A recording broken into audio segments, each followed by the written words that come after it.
The PlayStation 5 launches holiday 2020. We have our first details on the next generation console's new controller. There are two key innovations with the PS5's new controller.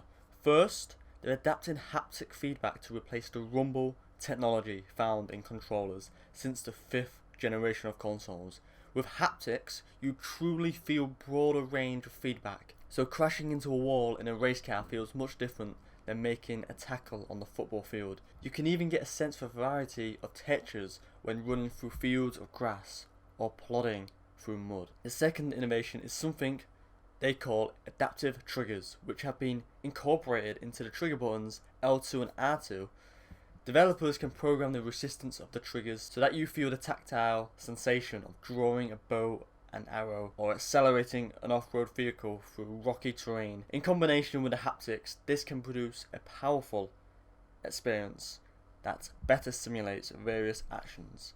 Game creators have started to receive early versions of the new controller, and Sony can't wait to see where their imagination goes with these new features at their disposal. While there's so much more to share about the PS5 in the year ahead, Sony have plenty of blockbuster experiences coming our way on PS4, including Death Stranding, The Last of Us Part 2, and Ghost of Tsushima.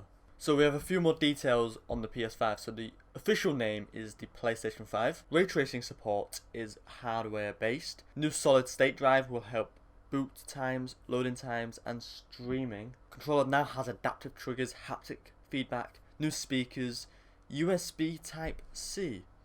And we have more details on the controller, which is the DualShock 5 controller. This is from the Wired article. So back in April, I think it was, Wired did a article talking about the PS5 first, and it gave us a little bit of information about that and the specs. But we have more info on the DualShock 5 controller. So it has better battery, it's heavier than the DualShock 4, but lighter than an Xbox One controller with batteries in it.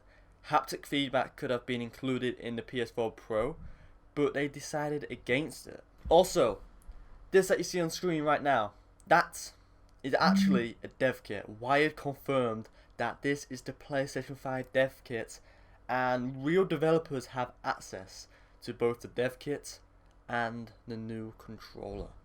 So that's a dev kit. It doesn't necessarily mean the PS5 will look like that. For the PS4 dev kit, if I can find it, I'll put it on screen. That was the PS4 dev kit, and before the PS4 release, that's what developers worked with.